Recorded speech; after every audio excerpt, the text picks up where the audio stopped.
So thank you all for joining us here tonight at Gazzelli Art House. The topic of conversation tonight is looking at the boundaries in art and how those boundaries are blurring in the art industry today. So the current exhibition that we are hosting here at the moment is an exhibition by two artists, Anthony Aziz and Samuel Cucher. They've been working together for the last 20 years and looking at technology, exploring it as a tool to create new types of art. So surrounding you right now is the photography pieces, which they've used Photoshop, which is a tool which they've been adapting and working with for the past 20 years to manipulate imagery. Downstairs is to film pieces, again, using Photoshop and also computerized technology to draw buildings and also to manipulate the film piece at the back, the piece called Etude. Today on our panel, we have Alex from the Design Museum, the curator of Design Museum. His background is architecture, and he started as the curator of the Design Museum in 2009, and has been involved in the educational and collections department and also the touring shows. He's curated shows such as the Brit Insurance Design of the Year, redesign of the Design Museum Permanent Collection, and has recently worked on a show looking at design on sport following the Olympics in 2012, as well as a new Industrial Revolution exhibition exploring digital fabrication and its impact on design and manufacturing. Alex is also going to give us a little bit more of a detailed introduction into his experience in a minute. Caroline Teal is from St. Martin's. She's heading up the new course there called Textile Futures. She's been running that for 5 years. Her background and experience comes from a corporate and commercial world, looking at strategy and future trending. She also runs alongside her education side, she also runs her own strategy company. And Rory Blain set up Sedition in 2013. Actually, back in 2011. 2011.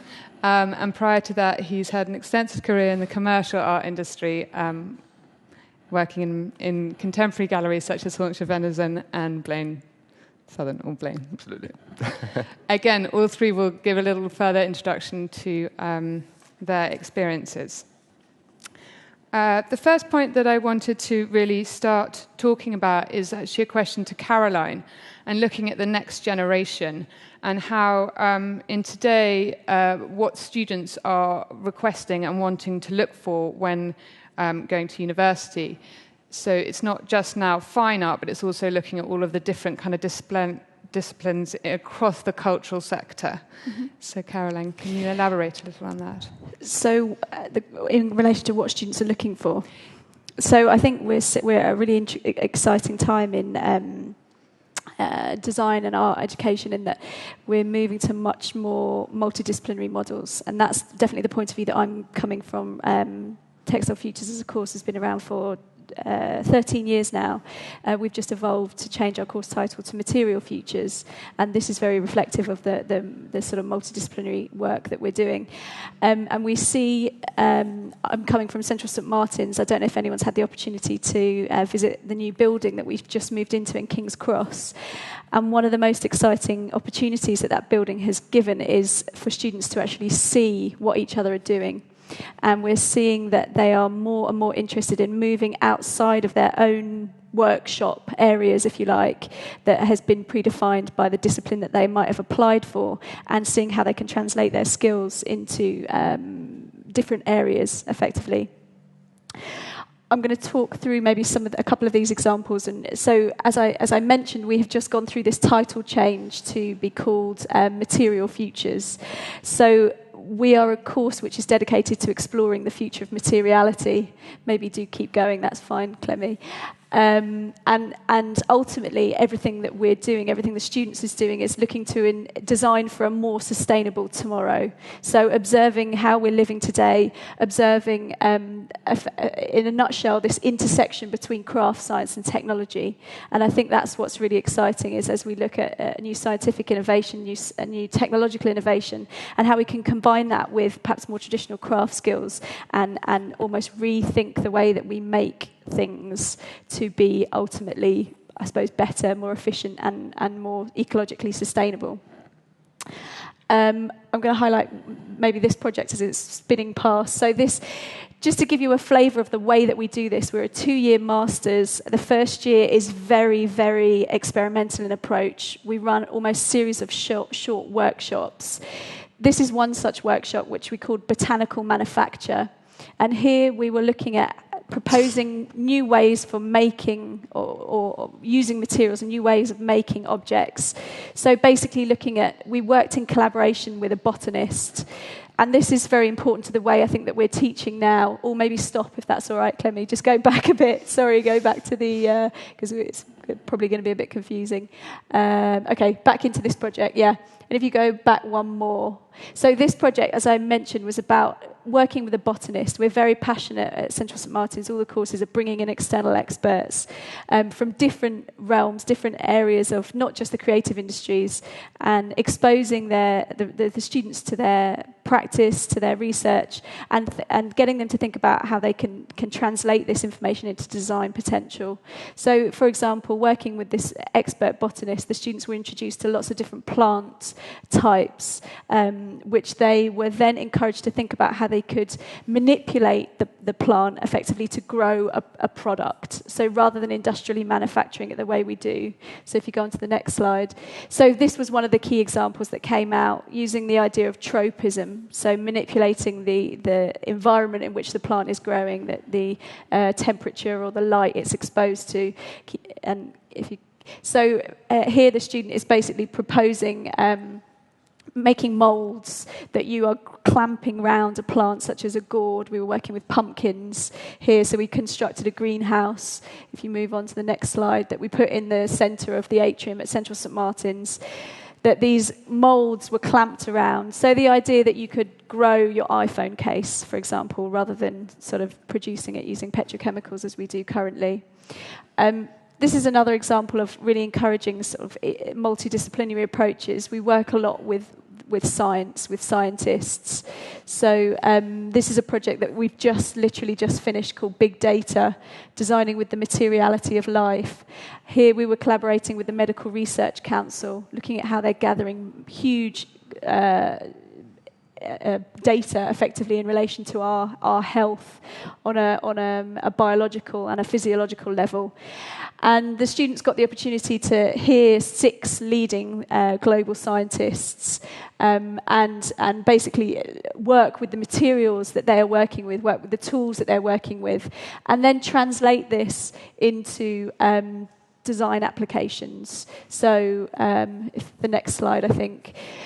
One such example was a student project. Basically, they created materials that responded to brain activity. So using a sort of a brain monitor, that effectively your brain has an indication of how your body wants to respond before you even know about it, effectively. So here they were utilising this to create materials that were responding intuitively to brain activity, and looking at how this could result in sort of more responsive environments or products that were sort of predicting your behaviour in a sense. So I won't talk through that project. So that's an example of the types of workshops that we're running, which hopefully you can sort of see are trying to be very experimental in approach and exposing the students to lots of new technologies, lots of emerging science, and their role is to really sort of apply that to design thinking. Shall I keep going, or shall I?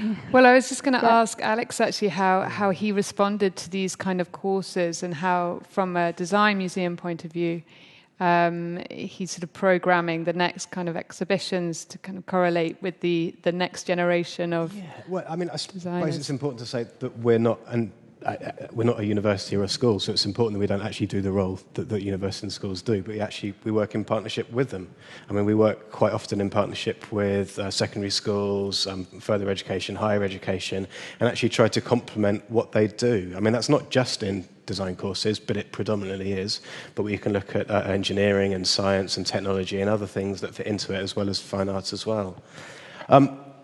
It does start from kind of all age groups as well. I mean, we have a very busy and active education and learning team that work with secondary school teachers to find out about the design curriculum and actually invite them in for sort of workshops and day-long programs, week-long programs, and actually try and perhaps introduce them to a design industry that they're not really made aware of at school. There isn't really a proper design course as part of the curriculum. So actually one of the programs that we run is kind of a real-world design brief that we actually have groups of secondary school children coming in, working to a real-life brief to produce a product that they then pitch to us and a jury, and then the winner goes away and makes it, and we sell it in the shop. So it's actually trying to introduce them to the industry rather than just the design process. I think perhaps the other thing that we do is we actually run a master's in conjunction with Kingston University, but that's actually more about curating design and actually our personal practice as a museum rather than design. I mean, it has elements of design in there, but it's more about how you actually go about presenting it to the public. And then perhaps finally, the thing that we do educationally is to actually work with young designers when they've perhaps finished studying. We have a Designers in Residence program. And every year we have an open call for people to submit. I think the deadline for our programme this year is on Friday, so let anyone know if they want to apply. And I think the theme this year was disruption. So we asked people who have just been out of university for, I think it's 4 years they have to have been just graduated from, to respond to the brief. It's an open brief. And then we select a short list that we sit with a jury and we meet with them. And we select 4 people each year that are given a bursary to take their ideas further and actually create new work that we show in the museum as an exhibition. At the moment, we can't really offer people the opportunity to have a proper residency in the sense that they will work in the museum due to kind of the limited space that we have, but that is something that we're working on in the future. I think for our visitors to come in and actually see designers working, it's a far richer experience, both for the designers and for the visitors, and it creates a really important dialogue between the two, I think. It's interesting that you say that you're sort of responding to what the universities are actually kind of providing for the next generation. It's almost like we've got a 3-tier here of the sort of the museum and then the commercial sort of end, or the sort of platform, the marketing. I mean, how Rory, do you find you respond to what we're talking about, and do you think that you will use Sedition will become a platform for cross-disciplinaries, not just fine artists, but also design? Definitely, it's definitely becoming a broader platform. Anyone who looks at Sedition, I don't know if you're familiar with this, but my company, Sedition, is essentially an online platform that sells limited editions, but the editions don't exist physically. They only exist in the virtual realm. So they are limited editions for your TV or your phone or your iPad or whatever it might be. We don't tend to respond to it as actively. We more tend to, in many ways, reap the rewards and simply notice the changes that are going on. Sedition will certainly become a more interdisciplinary platform. In fact, it already is. One of the editions we recently released was Ron Arad, who's obviously a man with a foot very firmly in the design world and one foot very firmly in the fine art world. And this is something we'll continue to release and to promote. But actually, something that I've noticed a lot is there's a great deal more collaboration, cross-pollination, interdisciplinary work now than there ever was when I first started in the arts. And very much more amongst the young generation. I think, in fact, new media and the digital age actually lends itself to that. We're currently working with a number of artists who want to partner with some musicians to produce collaborative works that are both visual, audio, and so on. And there's another potential partnership which is going on, which involves a musician, a performance artist, a videographer, and an entire collaboration there as well. So these kind of joint efforts and collaborations are far more common now than they ever were before. And these interdisciplinary approaches, I think, are becoming the norm rather than the unusual. And do you work with any universities on working with students? With the universities directly, not as such, but we do have a couple of friendly arrangements, the Royal Academy and one or two of the other ones, in which we'll basically make sure that their students are aware of us, and they'll submit works to... we have a part of the site that's called Open Platform, which means any artist anywhere in the world can sign up and edition their work and put it out to their audience. And we use that as a feeding ground in many ways to bring people across to what we call the curated section, which is really the part that's selected by art world professionals, curators, and people like that. So yeah, we do work with them, but not in a very formalized way. It's fairly easy and flexible.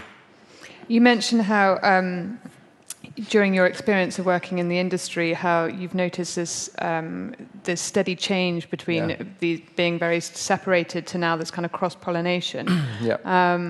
And it's interesting to see how your course has changed and restructured over the last kind of 5 years. It's seeming to have, again, you can kind of see this very clear pattern that it's not just about the... Yeah, absolutely. The individual sector. Perhaps you could tell me. I don't know necessarily whether that's a change that's being fed by the changes you've made, or whether you are yourselves responding to a change you see in the We haven't changed people. Actually at all, I have to say. The only thing, I think the interesting thing is we've only changed the title, and I think there's still, I think the language almost needs to catch up with the desire for multidisciplinarity. I think we still have very ingrained ideas of titles of disciplines in. We were always asked, why are we called Textile Futures? And we always had a very broad approach to the word textiles. But it's so fascinating how much, for example, we're generally about 85% female in terms of our intake. And that's because of the sort of femininity and domesticity that's still ingrained in the word textiles. So we haven't changed our approach, actually, I have to say. I mean, that's very much to do with it being set up by my colleague Carol Calais, who's now a full-time researcher, who is, I have to say, a bit of a visionary in her time. She fought 15 years ago to set up a course with the word futures in it. It was hard work for her. But we're finding that this is actually the model that we operate is a space that people are increasingly moving into. So actually, there's been, in the past 2 years, there's probably been globally another about 15 courses that are working in the same territory as us opened up. So the competition is getting more, and I think that's driven by by a desire. I mean, I think it's a desire from students, but also it's a requirement from industry that we don't necessarily have, careers that are as mapped out as they were. And, it's very much more this sort of portfolio approach. And even in any creative roles, applicants are required to have a broad technical understanding, a broad approach to media. I think that's why we're seeing students wanting to go and apply their thinking in a different workshop that they've never touched before. That's interesting that you're saying that you're the founder. She sort of had this vision 15 years ago, because again that kind of does slot in quite nicely. Again with the whole kind of changing the industry from very sector-based, looking back at Aziz and Cucher, they're 20 years only. Prior to that, it was very much photography, painting, film, separated fine art, design. But for her to have a vision that there was, there's going to be a future and there's going to be this huge change using technology, and we have to kind of adapt, and it's going to cross-pollinate naturally because it's a tool that we can all apply. It's interesting to see that she sort of had that foresight, and as a result, it's kind of played out in lots of different universities.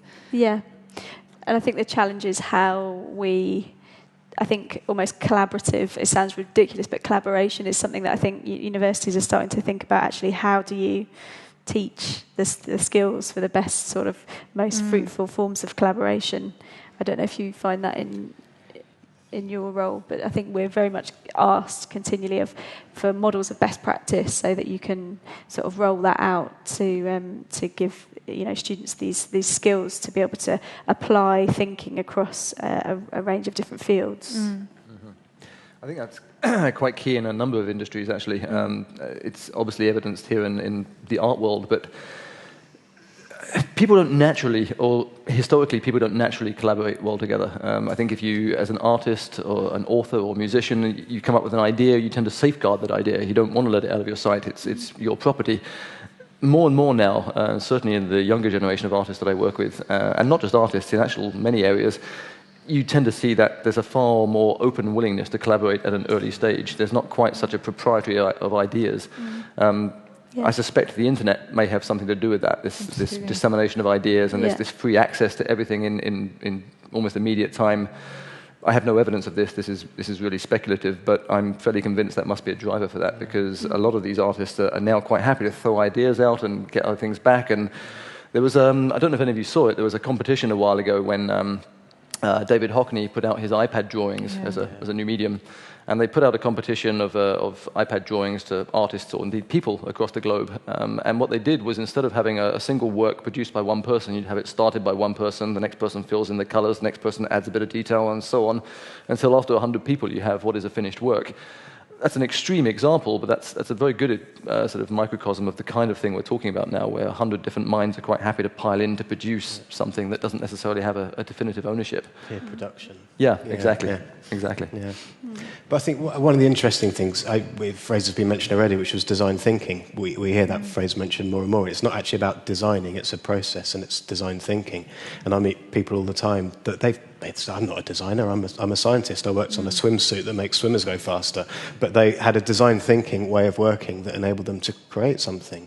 Or I can speak to someone who's worked on a bit of system design that helps people navigate ERs, kind of emergency rooms and things more efficiently, and kind of improve the process there. And that's a way of design thinking. We had a meeting with executives from HSBC a while ago who were talking about design thinking and the way that their departments work. And that process can be applied across all of these different departments and all of these different sort of industries and ways of working. And I think that process can plug in any way you really want it to.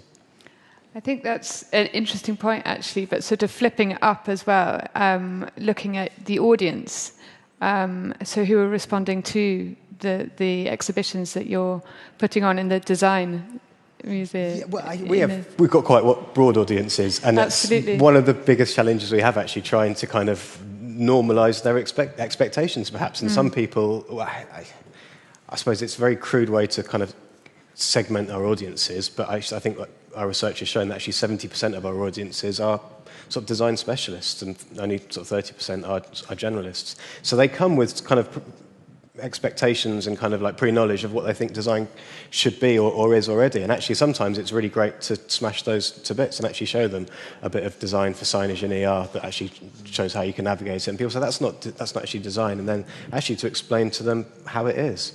I mean, I was saying to Rory earlier, we do a Designs of the Year exhibition and awards, and the winner last year was the gov.uk website. And I think the Mail ran a headline the next day that said boring.com wins design award. And that's actually a great thing that kind of you have someone, you can challenge people's expectations of what design is and how it can be used. And actually, if people are quite unhappy with some of the things that we show, some of the things that we call design, then I'm all for that, really. I think that's really great.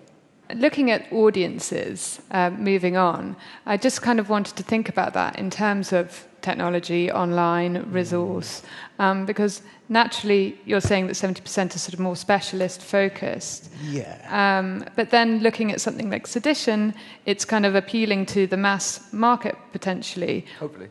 Or is it? Or is it actually sort of the next generation and actually tapping into the way we see younger people behaving with technology rather than kind of the traditional, more old-school approach, which perhaps is kind of the physical gallery and the exchange of a kind of an old master painting?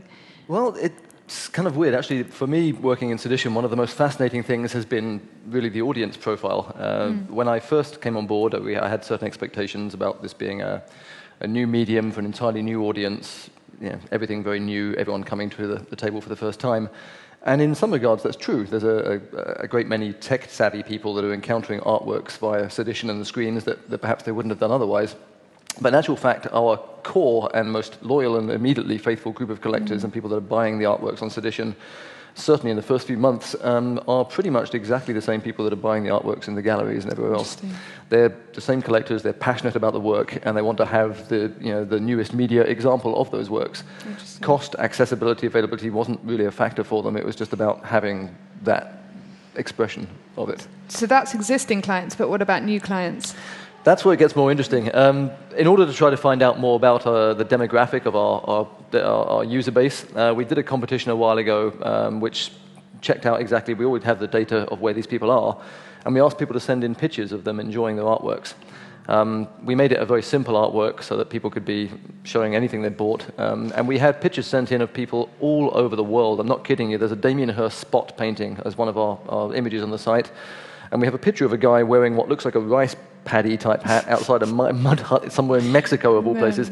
There are literally pictures all over the world. We get about 35% of our business in the UK, around about 30% in the US. 20-odd%, 25% in Europe, but the remaining percentile is scattered so far and wide you wouldn't believe it. So that was the fascinating part of that. Wow. How have you managed to do that? How have you managed to market the... Simply by being online. Really? We don't really market to those areas. We pick the core areas that we're most associated with, the US, the UK. Everything else really just tends to gravitate out that way organically. Mm-hmm. But that's interesting. I mean, we all have websites, but yet we don't seem to have the same extensive followers. Or perhaps we do, we're just not aware of it. I think one of the advantages that we've had as Sedition is that, unlike a gallery, we're not tied to a particular group of artists. Right. We're a platform, not a gallery. So we can work with galleries, we can work with museums, and we can bring a much wider sample, as it were, of what's available in the contemporary art world. So I think that in itself will potentially attract a wider audience. And obviously there's the technological component, the accessibility of it is all part of why Sedition was set up. Right. And again, going back to both, I mean, there's this podcast, there's the educational, there's the online accessibility from the Design Museum as well as I'm sure from the Central St Martin's aspect of an education, everything's online now, isn't it? Yeah, I mean, I think one of the things we're seeing if students are working with tangible objects, we always encourage them to use moving image quite a lot to create short films or animations that communicate the concepts and the context of work, because they find, and if they're beautifully done, if the art direction is beautiful, it's easy to be featured on various online blogs, and uploading something to their Vimeo site, or even just emailing out a couple of press contacts, something can be around the world in a number of hours, and that ultimately means that they get a lot more opportunities come their way. So it's definitely, even students that work in a very tangible analog way are still having some form of a digital representation as a communication element of the project. It's like Snapchat. The power of the image is everyone's using an image to communicate rather than words these days, because it's more immediate. Yeah. I don't know, Alex, what do you... So, I mean, related, but the Design Museum, we're a relatively small museum, but we've got the third biggest online following of any museum in the world, which is massively unusual compared to our size. And we actually had Twitter ring us up the other day and ask us what is our marketing strategy for our online kind of resources. And we said, well, we don't have one, actually. And they said, well, how does it look so organic? They said, most people pay other organisations and consultancies to come in and give them an organic-looking kind of Twitter following. And actually, the following does that for us, and it's our users that actually create the new content, and that's how it looks organic, because it kind of genuinely is. And I'm not really quite sure how you replicate that without your users and your community doing that for you. And I think that, in a way, that's the kind of the holy grail for that, but quite hard to design and create, not organically. That's the problem with doing it for real. You can't you can't teach people how to cheat. Yeah, absolutely. Yeah. That's amazing. Do you have any sort of idea as to why? Or but it's because of our audience is so young compared to other museums, because we're a museum rather than a gallery. I think, in a way, a lot of we compete in the same sphere as people like the Science Museum, maybe, and who don't have such a big online following. I think MoMA and there's another US museum are the two that are ahead of us. But it's a remarkable thing for a museum that has an annual visitor figures of 250,000, which is a fraction of MoMA.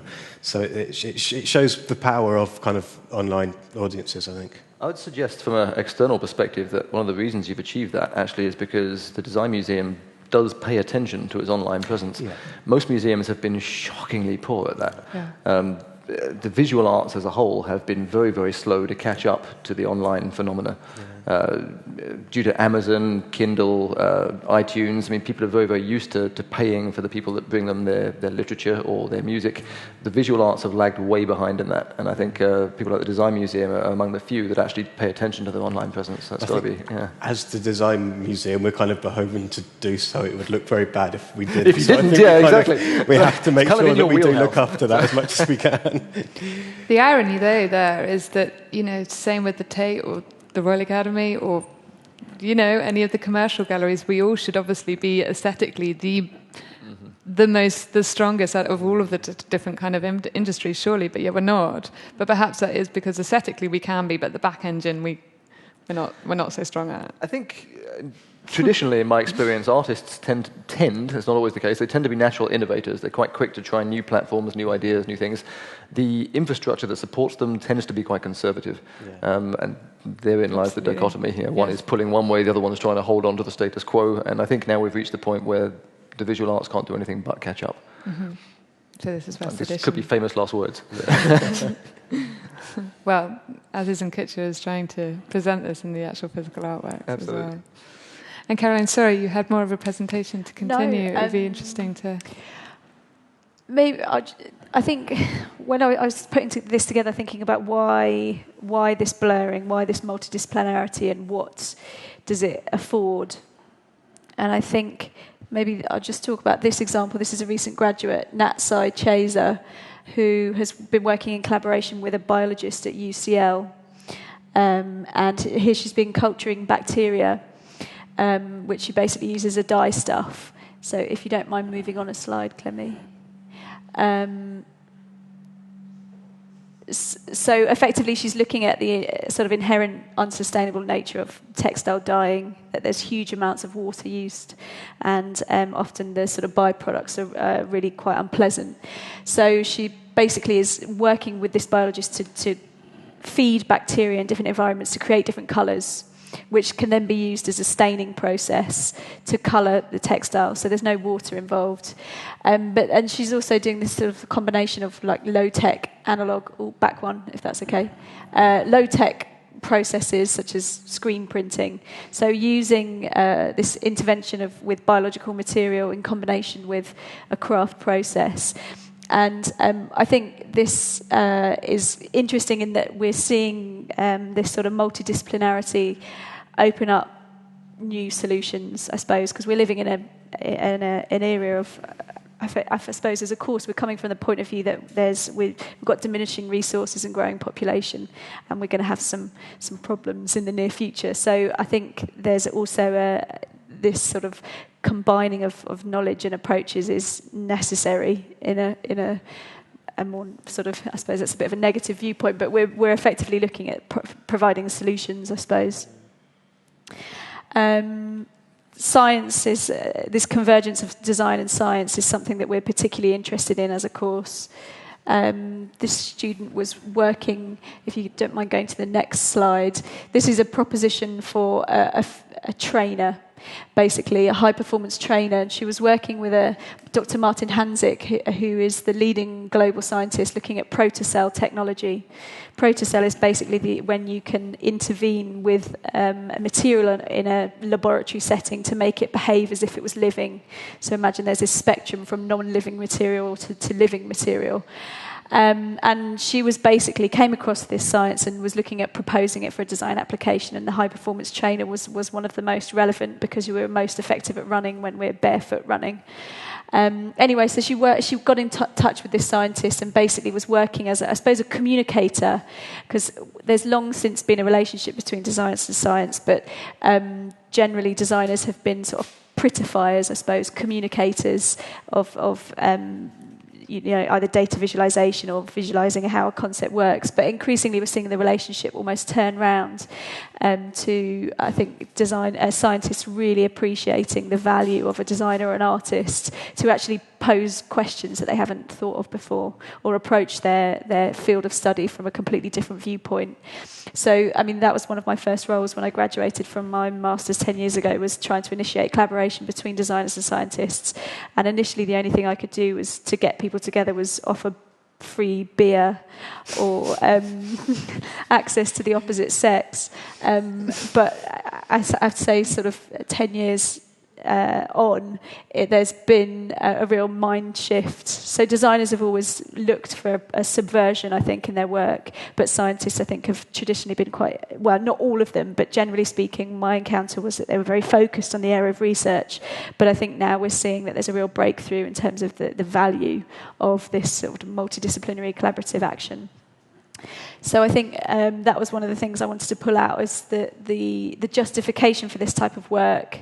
And I think that was core to some of the ideas that I was reading about the exhibition here today, was that they were really interested in this juxtaposition of progression and also this sense of revival as well, looking backwards and forwards at the same time. Yeah. So I think in that approach we can also try and, I suppose, take a problem-solving approach.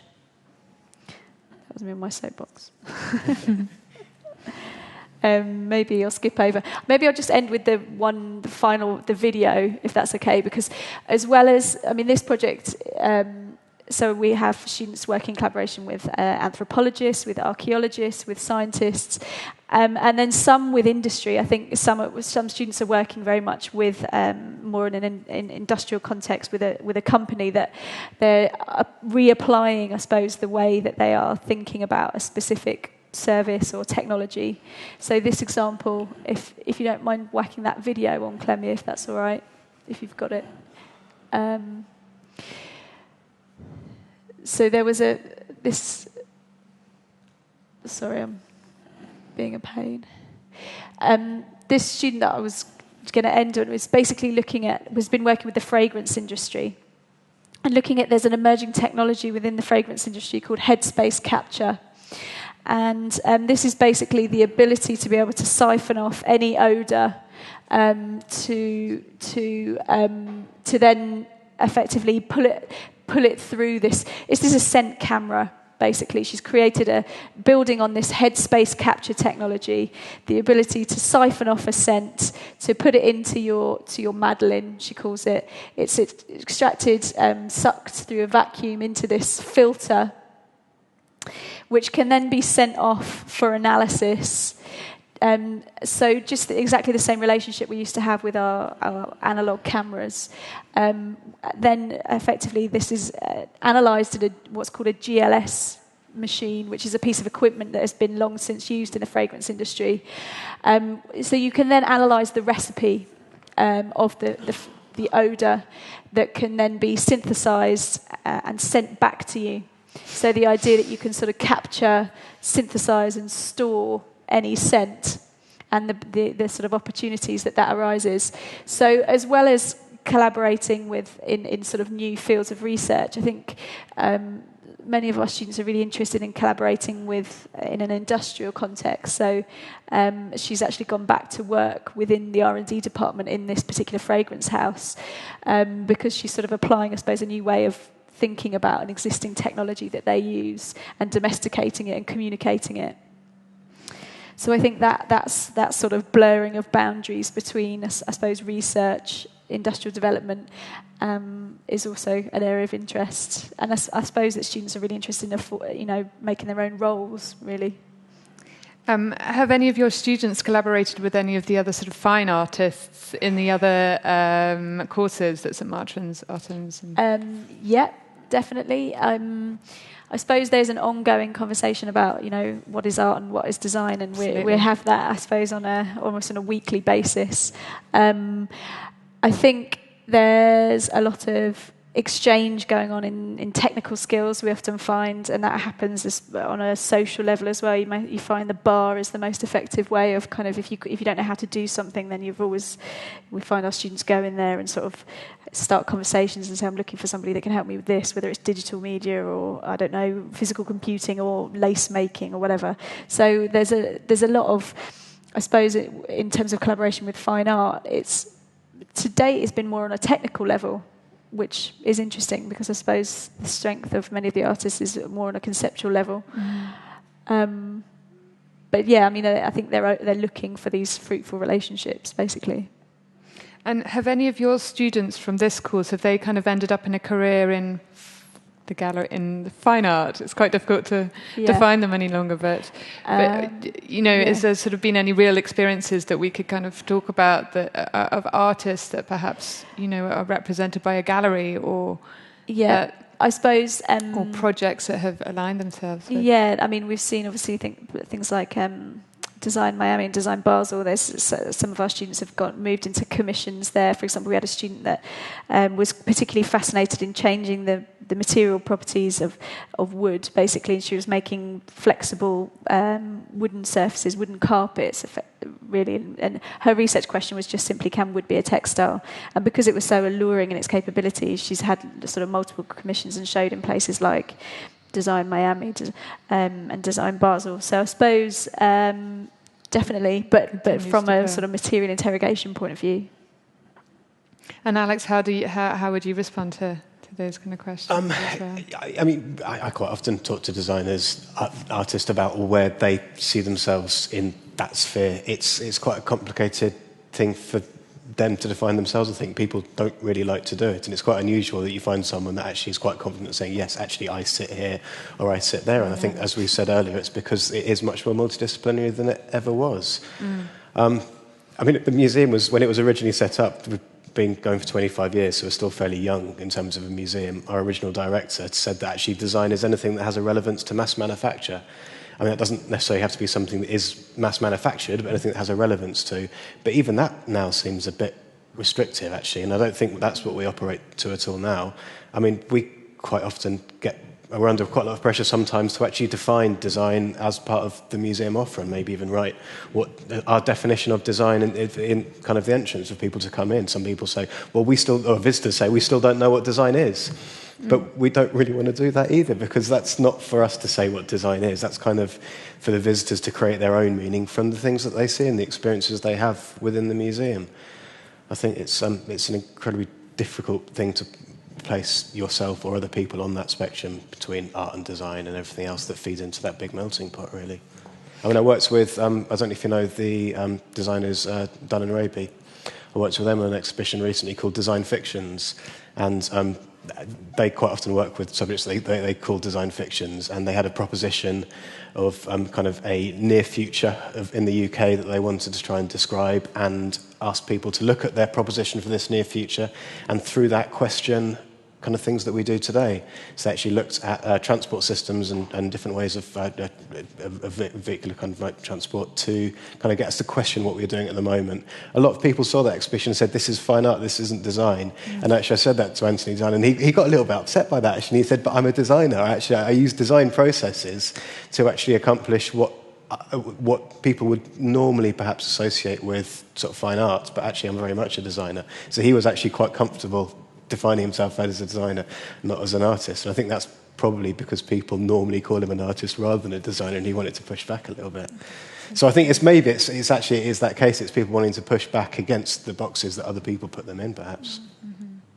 Because you see, I mean, for example, the V&A, or the Heatherwick show, so the sort of design, museums, even everyone's kind of cross-pollinating with the kind of use of... Yeah, I mean, we work with a load of designers that have done shows at the Haunch of Venison. I mean, we've got an exhibition at the moment with Barbara Oscoby. I mean, they've done limited edition fine art pieces in the Haunch of Venison. Yeah. Thomas Heatherwick has.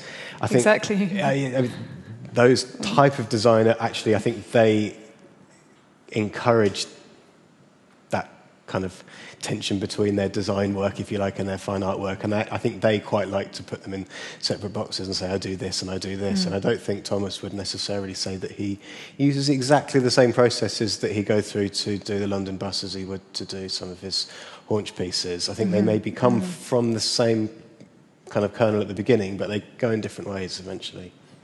So finally, on that point, vision moving forward of the Design Museum, taking into consideration what we've been talking about, how do you see the programming and the vision of the Design Museum moving forward? Bigger, I suppose, is the simple way. We're moving in 2015, 2016 to the former Commonwealth Institute on High Street, Kensington, which is wonderful. It's exciting. It gives us 3 times the space and 3 times the learning studio, 3 times the exhibition space. We can have our, we've got a permanent collection of sort of 6,000 design objects that we don't often get the chance to display. So we can have that displayed to the public as a free offer, as well as continuing to do temporary exhibitions. But I think predominantly what it gives us the opportunity to do is to speak to a wider audience, actually, and that's perhaps what we don't have the opportunity to do so well at the moment. As I said, we've got that real penetration within the design specialist community, and we don't want to penetrate that audience further because we've kind of got saturation with that. What we want to do is actually throw that wider and open it up to people who might just be in London visiting family for the weekend or over as tourists, and actually invite them to come in and actually find out a bit more about what design is, what it can do for them, I suppose. Inspire them into thinking differently about design. I mean, actually, I always say the example I have, one of my favourite exhibits we've got in the museum at the moment is a motorway road sign. And it's quite a prosaic, boring object to see, but actually taking it out of context, putting it in a gallery, taking it out of an area where you see it going at 70 miles an hour makes you think afresh about what that object is and the design thinking that's needed to create that, and the system-based design that Margaret Calvert used to approach completely redesigning the whole road system, not just from the road signs, but still with all the pictograms that go with it. And actually to take something out of its normal context, put it somewhere unusual, makes people question its kind of primary use. Thank you. I just have one more topic that I'd love to discuss with you all before we open it to the floor, which is authenticity, and looking at how we authenticate works which are now becoming digitalized and copied and copied and copied. I noted on the Sedition site there's a certificate of authenticity page, but yet how does one not edit, copy, paste, and manipulate in today's very savvy world? How do you control that? And then we'll roll that one out. For Sedition, we came up with a couple of simple tools, actually by request of the artists. Some of the artists are quite happy to produce a work, put it online and disseminate it endlessly, really, so it can be replicated and copied and spread out as far and wide as it will go. Other artists, quite understandably, want to retain their work and monetize it and be paid for it. Absolutely. So the way that we did that for a limited edition was we don't allow the direct download of the file. If you're going to download the file, you have to download it into the app. So you can store it on your phone or your iPad or your computer or your TV or whatever, and you can have perfect offline playback and viewing, but you can't just copy it or send it off somewhere else and do whatever you want with it. Obviously, if you are good enough with computers, I'm sure you can. People can hack the Pentagon. I'm pretty sure they can hack the artwork files. Can you print it? You can print the still images. We don't allow printing of the video works, but the stills, the JPEGs, you can print those.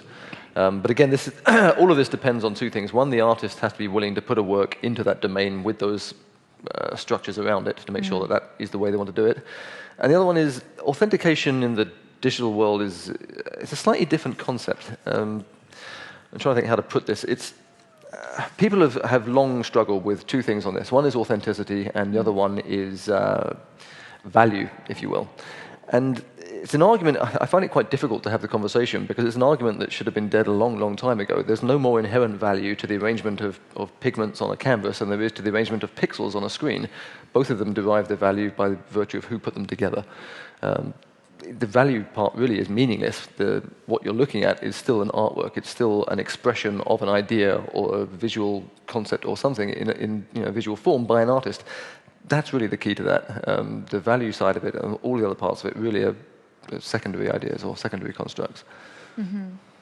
But what happens if you were flipping that on the secondary market? Can that apply with what you're... Yeah, because you can do. Anything you buy on Sedition, you can resell on Sedition, on the trading platform. Ironically, the only way that's happened so far is for a profit. I keep trying to tell our users that that's not normally the case. Basically, at the moment, there's a work by an artist called Ryoji Akida. It was an edition of 300. It was sold at £5, so it was very accessible. Because of that, now that it's come onto the secondary market, they're selling averagely between £40 and £50. Again, no one seems to be paying any attention to that. It's purely just they want that work and they're going to buy it. So yes, you can sell the works again, you can buy the works, but again, most of that, as I hasten to tell people, is really secondary to the main idea, which is that you're viewing or buying or collecting an artwork. That's interesting. And how do you both respond to the authenticity in both of your worlds?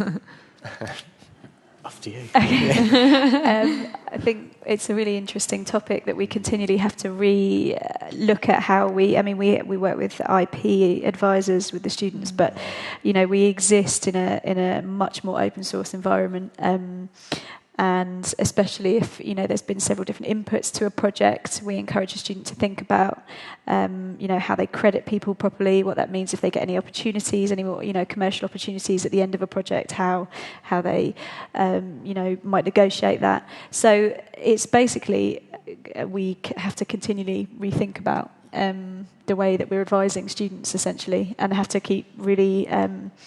We don't. Some of our courses will still work in a very traditional sort of, cover whatever you're doing, don't let anyone see it type way.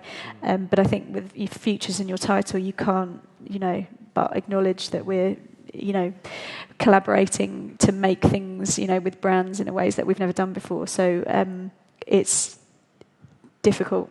We just have to keep on top and make sure, I think, as you were mentioning, just make sure that the student is aware of what they want, how they want to position themselves, and what they want to get out of it. But it's interesting from more of a corporate kind of commercial point of view, different to art, but does one patent a design? And if you then are working for a Gucci, does that company therefore have the rights, or if that's therefore rolled out thousands and thousands and thousands of times, like... Yeah, I think that's, and again, we have different approaches from different students. Some still feel very protective over. Patenting is a sort of problem in itself, in that the process is so timely, it's so expensive, it's hardly worth the paper it's written on. But I think it's interesting. We explore the ethics, I suppose, of for example, we're doing lots of work within the area of biology, and one of our students is basically looking at the ultimate sort of future luxury material, where you're drawing your own DNA, and a material is cultured that basically it has your DNA within it. And the idea, if we can sort of make new DNA, I suppose, and sort of splice it, the cracking of the genome, that perhaps, the idea that LVMH might have, patent a specific luxury genome, or so I suppose we're more exploring the future implications, as well as trying to encourage the students to sort of think about their implications for their own work. Definitely. Actually, if I could interject, for authenticity, one thing that's slightly bizarre and counterintuitive is the digital age and the computer age is set up so that copying and dissemination is much easier and much more exact than it ever was before. Yet, ironically, and I didn't know this until recently myself, it might actually be easier now to track the source of a program, code, idea, image online than it would be in the real world. In other words, you could very easily find that it's easier to source an unauthentic digital work than it is, say, an unauthentic or inauthentic Andy Warhol, which is something I wasn't expecting, but apparently that's quite possible. So that drives rarity more, in a way. Absolutely. Well, I did an exhibition last year called The Next Industrial Revolution. It kind of looked at digital fabrication techniques and all the things that underpin those. 3D printing, online kind of open source peer production, and all of these things. And a lot of designers that we spoke to as part of the process said they don't patent anymore. They just can't be bothered with it. It's not worth it, and it's not worth their effort. It's not worth the cost or any of the hassle that goes with it. It doesn't give them any type of protection at all. And they say the best protection, not the best protection, but the best thing that they can do is actually publish. Whether that's actually publishing traditionally through papers and books, or actually publishing by just getting their work made and getting it out there and getting known as the authors of those designs. That's perhaps the best protection that they've got. But I think the other thing that people are doing is actually, in this kind of modern age of 3D scanning and kind of being able to kind of retro-engineer anything that you want, people are actually working within those constraints. If you look at something like the music industry and didn't really try to stop people from doing it, rather than work with them and find another way of doing it, it failed. So actually designers are now looking at, well, what's the other way of working with it? What's things like Creative Commons licensing, open source design? And I think that's probably the only way it's going to work, because it's been shown that if you try and tell people they can't do something, they're going to do it anyway. They'll get it around it. Completely. Yeah. It's also very, very hard to patent an image, nigh on impossible. The UK is actually a very friendly place for artists as a whole. There's a law, supposed to be Europe-wide, it's certainly upheld in the UK, that the artist will always retain the copyright of their images. If they put it out there, unless they specifically sell the copyright to reproduce and own the copyright of that image, the artist retains it, whatever, by default. So that kind of covers them in the event of a patent situation. I mean, in this day and age of being able to turn anything from a physical to a digital back to a physical again, literally at the flick of a switch, you can then turn a physical object into ones and noughts, send it across the world, and then turn it back into a physical object again. I mean, how do you deal with that? There was a part of our research we came up with. I found a quote from Maynard Keynes, the Victorian economist, that said it's easier to ship recipes than cakes and biscuits. And that's such a great quote because it comes up with that idea that you can't actually ship the objects out, but turn it into code and you can send it anywhere in seconds. Absolutely. Thank you very much for all being here today. I just wanted to open it to the floor. There's a question at the back here.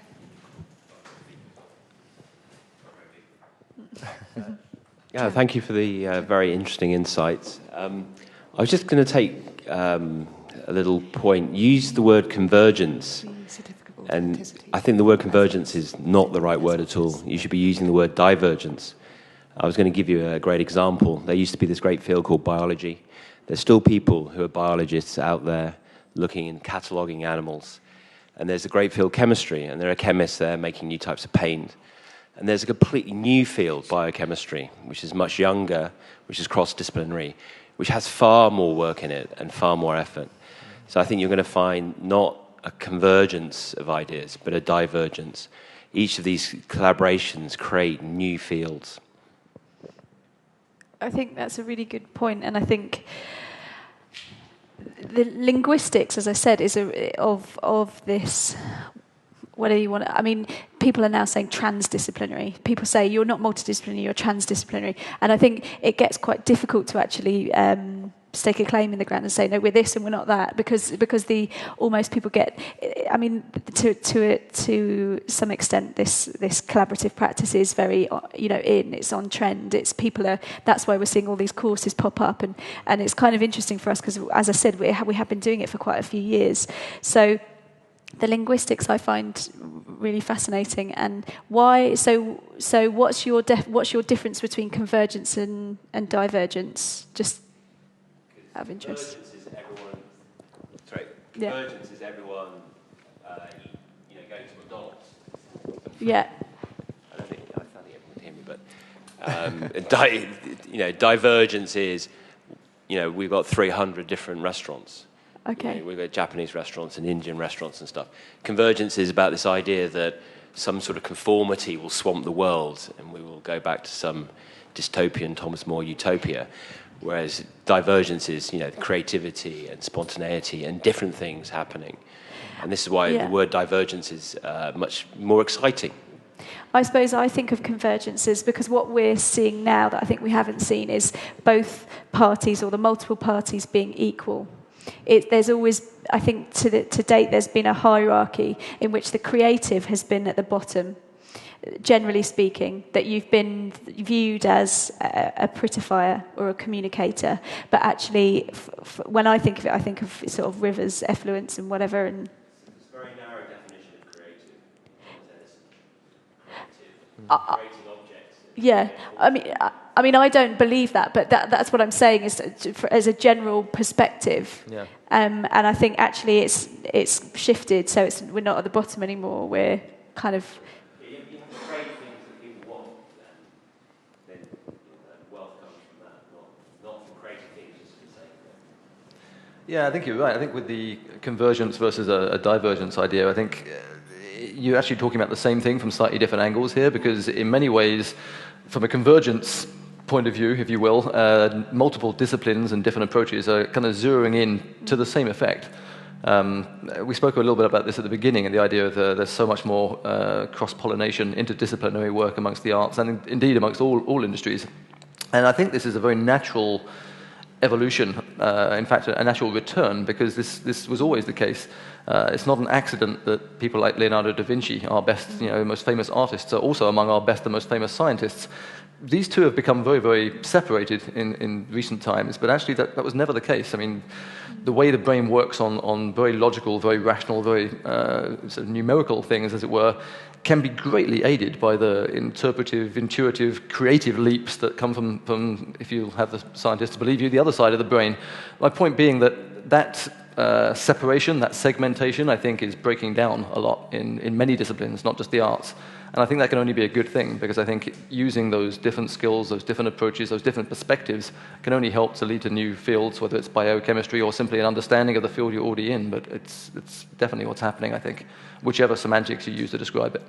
To look at the production of kind of our goods as well, actually, there's a huge divergence in how they're being created, and that's predominantly down to digital manufacturing, and actually the idea that to mass produce something, kind of the economies of scale say that you've got to produce 10,000, 100,000 copies of an identical object in order to kind of amortize those costs that you need to invest at the beginning in making the mold or whatever the machine tools that you need to make it. But if you digitally produce it, there's no traditional economy of scales. So it kind of dictates that each time you make something, you should make it different and you should make it unique, and there should be some divergence in production on that scale. There was a great graph in a book by Chris Anderson wrote called Makers about sort of new digital processes, and it looked at kind of the graph of making a rubber duck using traditional mass manufacturing.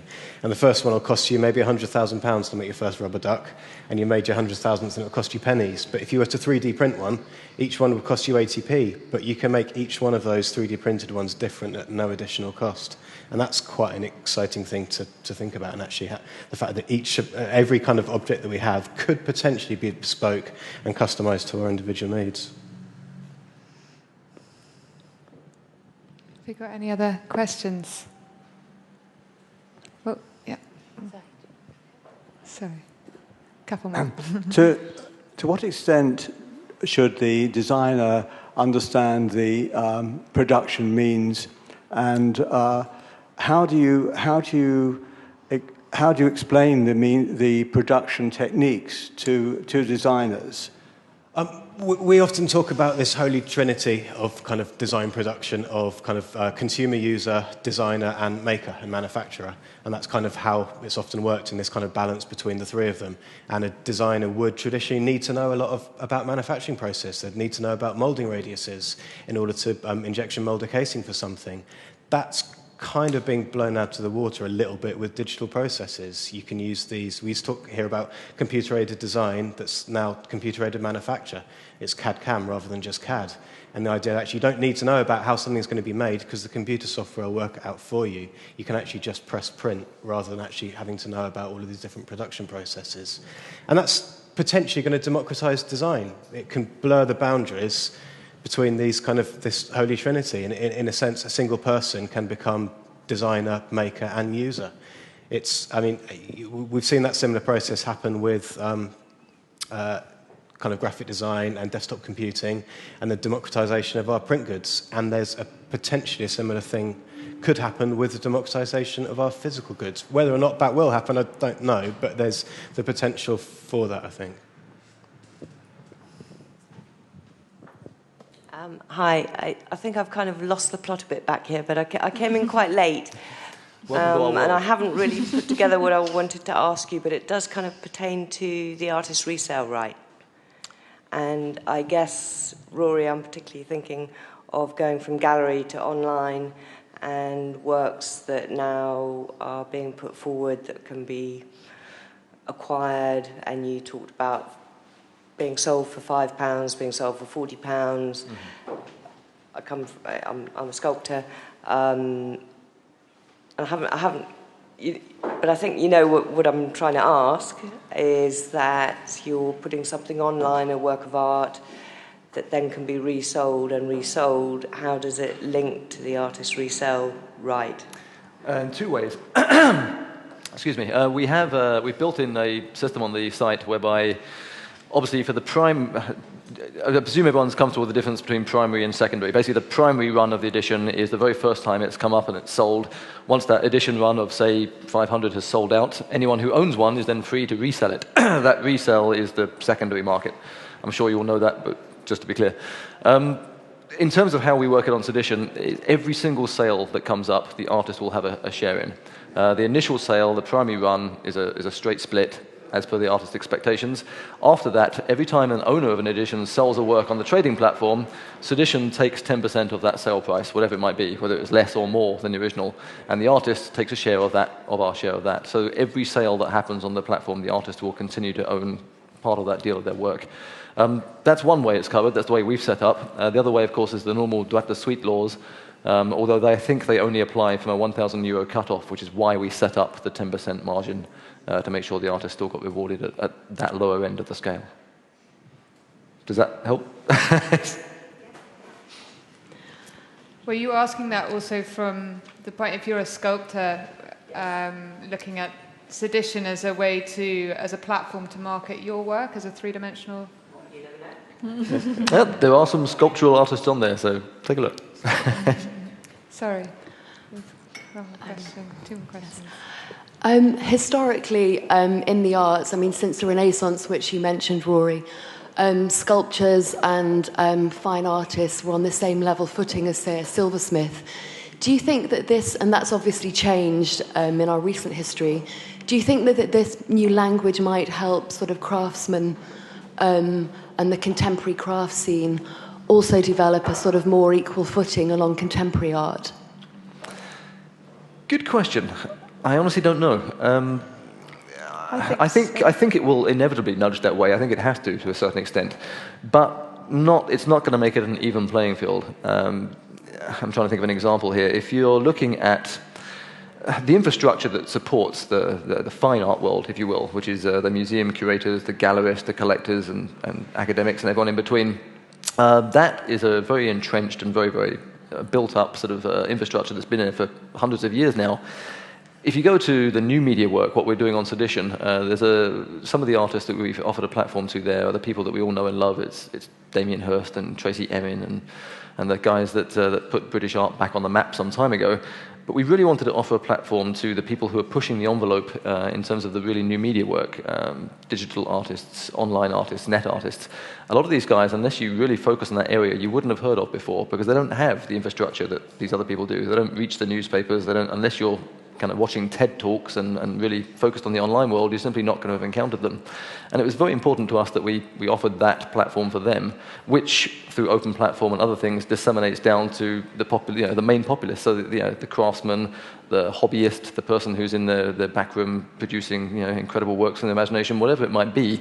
I think inevitably they're all going to have a better shot at putting their work out there and getting some recognition for it. I think that's just part and parcel of the age we live in. It's not going to become an equal playing field in that respect, nor should it be. If you've spent a life and a career studying art to make the best work that you possibly can, then you wouldn't expect it to receive the same attention as Joe Bloggs working in his shed on his weekend. But that's not to say it's not a valuable concept. But yes, I think the answer to your question is it will inevitably even the playing field to some extent. I also think there's, if I understood your question rightly, I think there's a lot of kudos for craftspeople currently because we're seeing,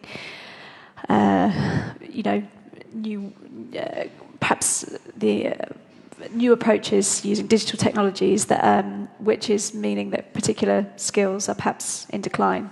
That's not to say that they'll go. I think but often, for example, some of our students work with. One of our students in particular is working with weavers in Colombia, and she's and through an NGO relationship is very much looking at actually what are the things that you can do with strap weaving by hand that you can't do with digital jacquard technology, and I think that's going to be the sort of direction that the craftsperson will need to do is to think is ultimately what can hand-produced craft work do that cannot be created using digital technology, and I think that will again elevate the profession higher. Thank you. I think that was really my question because as craft has been very much devalued in the commercial world, as soon as you say the word craft, it's devalued. So it's nice to hear your thoughts on how that could work with new technology and new craft, so to speak, which is, I guess, the media world. Actually, I spoke at a conference in Taiwan recently, and part of the problem that they wanted to discuss was the idea that they're a very kind of post-industrial economy. They were the first place in the Far East to go high-tech and mass-produce everything.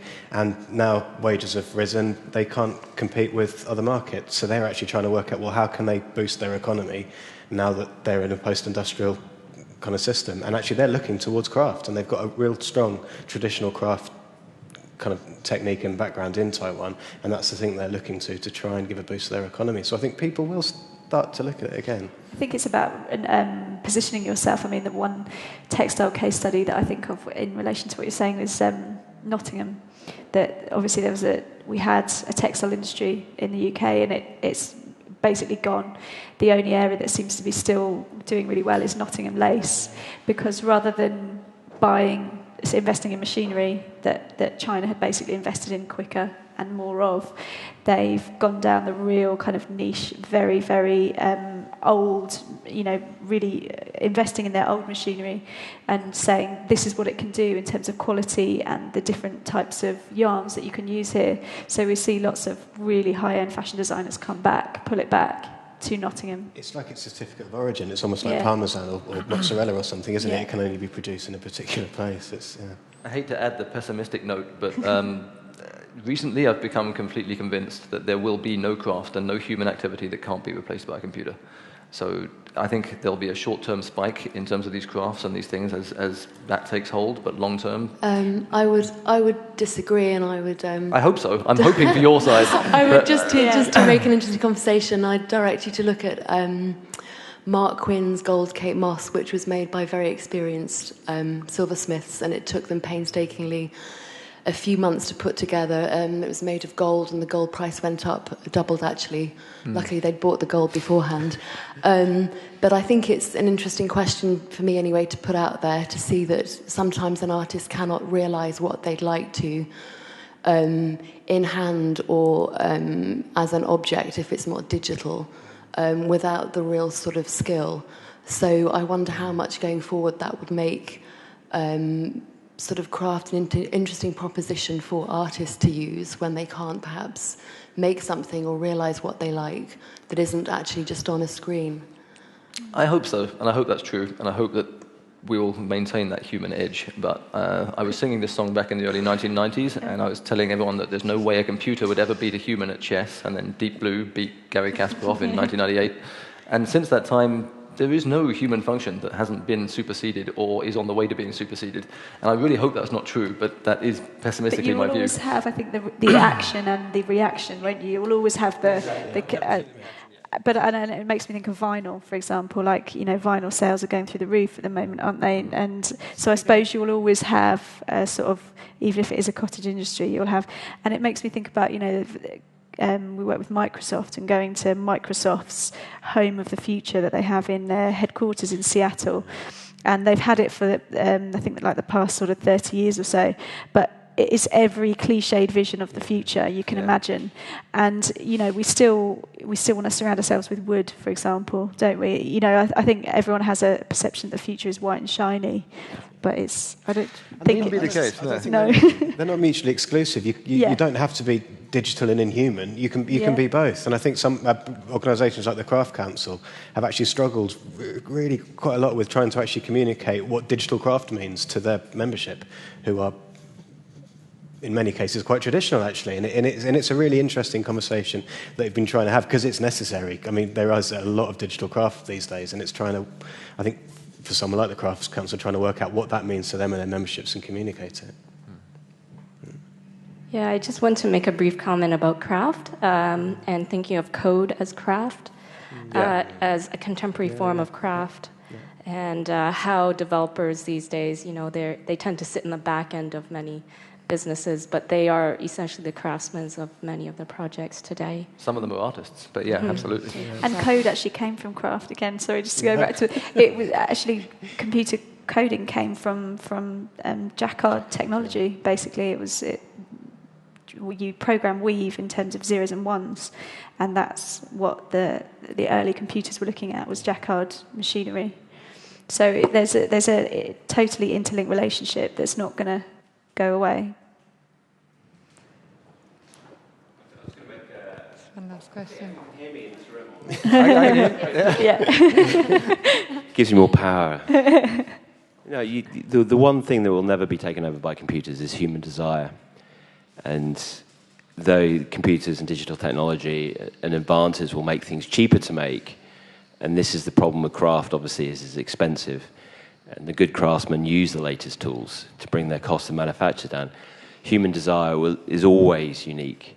And you need to just, when you're finding your patron, Kate Moss and the gold mask, you need to find someone whose creativity is in line with your own and is willing to pay for it.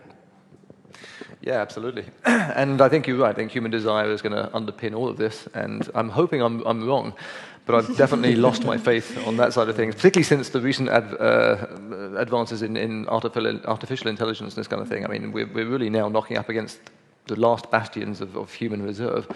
Not in terms of what we want to do. I hope not. What we want to do is the important thing here. As human beings, we will always uniquely own what we want to do with our society and our lives. I'll hold you to that, John Connor. And, you can mechanize algorithms. You can't mechanize human desire. Hopefully. I'm interested. There's the current project we're working on is called Bye Bye Homo Sapiens, a post-human future. That's a subtle title. So I think there's some really interesting, with the influx of interest in smart wearables and how that effectively is increasingly becoming embedded in the body, not just external to the body. So I think we're seeing a hell of a lot of intervention with the human. But my issue is when it comes to technology for the sake of technology, I think in the developed world we have a bit of an awe of it at the moment. We're holding it in high esteem, and often it's not fulfilling needs. So I think I agree with you to some extent, but I also the advances in artificial intelligence are kind of quite alarming. Mm-hmm. So yeah, come and have a look at Bye Bye Homo Sapiens and see what you think. Okay, I think we have to finish it there, but thank you very much, Alex, Caroline and Rory, for your time this evening. Thanks.